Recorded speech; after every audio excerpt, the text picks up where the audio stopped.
Komposisi dan ruang tajam. Capaian pembelajaran. Nah, capaian pembelajaran dalam kegiatan belajar KB1 yaitu mahasiswa menguasai konsep komposisi dan ruang tajam.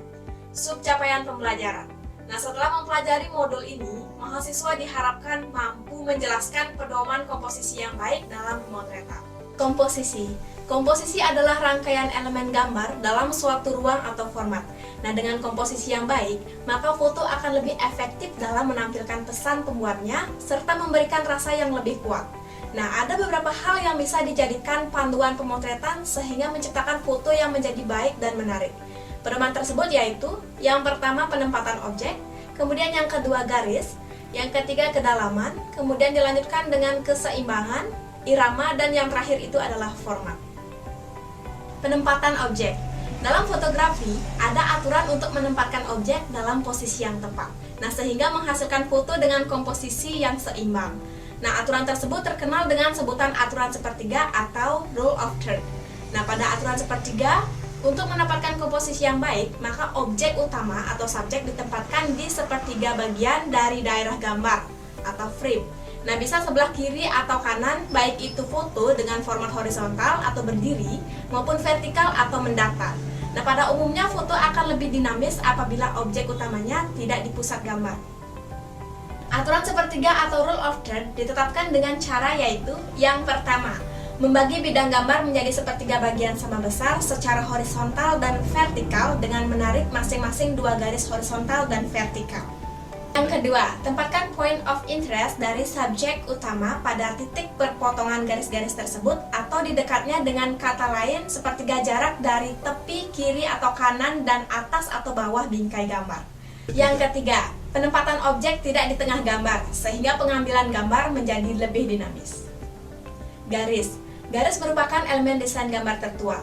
Nah, garis yang penting adalah garis yang membentuk tepi bingkai gambar karena garis ini yang mengisolasi bidang gambar yang direkam dari seluruh adegan. Nah, garis penting lainnya adalah garis yang membimbing mata pusat perhatian gambar seperti jalan, pagar, tepi pantai, atau garis pembimbing tersamar. Nah, garis pembimbing yang seringkali digunakan yaitu terbentuk lengkung seperti huruf S dan C. Nah, ini untuk menimbulkan kesan stabil atau tenang. Kedalaman.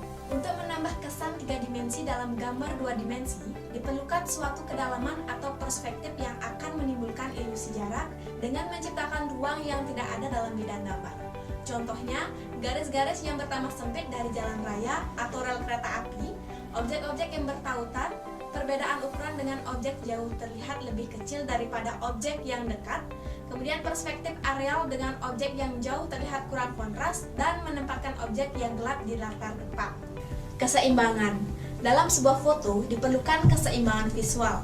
Keseimbangan formal dihasilkan jika dengan ukuran visual sama ditempatkan di setiap sisi gambar atau subjek utama berada di pusat gambar. Namun, dalam fotografi seringkali digunakan keseimbangan non-formal untuk mendapatkan keseimbangan visual. Misalnya digunakan dua objek yang lebih kecil untuk mengimbangi sebuah objek yang lebih besar. Bidang gelap di tepi bawah bingkai dan bayangan dapat memberikan kesan kestabilan. Irama. Satu komposisi yang baik mempunyai kesatuan.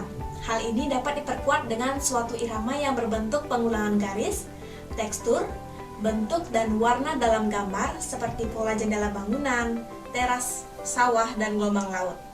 Nah, namun pola-pola ini tidak akan cukup untuk menghasilkan gambar yang menarik sehingga diperlukan satu pusat perhatian.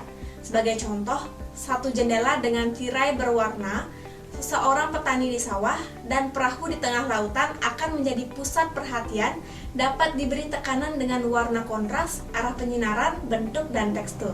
Format. Format persegi sendiri terdiri dari dua, yaitu persegi mendatar dikenal dengan format horizontal atau landscape, dan format persegi tegak dikenal dengan format vertikal atau portrait. Nah, format yang horizontal bersifat dinamis karena mata akan bergerak melihat dari kiri ke kanan atau sebaliknya. Nah, hal ini menyebabkan kekuatan yang lebih besar bertumpu pada garis cakrawala atau horizon, sehingga kekuatan gambar adalah kekuatan mendatar. Nah, dengan demikian, format ini sangat cocok untuk menggambarkan luasnya pemandangan, bentang alam, ruang bangunan, atau subjek berkarakter lebar. Nah, pada format persegi tegak atau vertikal, mata bergerak ke arah vertikal dari atas ke bawah sehingga kekuatan yang lebih besar bertumbuh pada arah vertikal. Nah, kekuatan gambar ini adalah kekuatan tegak yang menghantarkan kesan tegak, kokoh, dan tinggi. Maka format ini sangat cocok untuk menggambarkan ketinggian atau objek yang menjulang tinggi.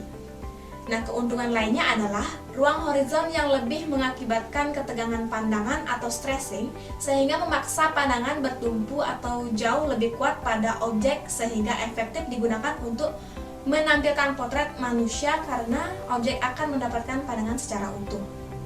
Nah, dalam penerapannya, seorang fotografer dapat melakukan sedikit perubahan komposisi di saat mencetak foto, misalnya dengan cropping, dengan memilih gambar atau memfokuskan subjek yang akan dicetak. Nah, melalui cropping, maka akan diperoleh kualitas gambar yang sesuai dengan keinginan.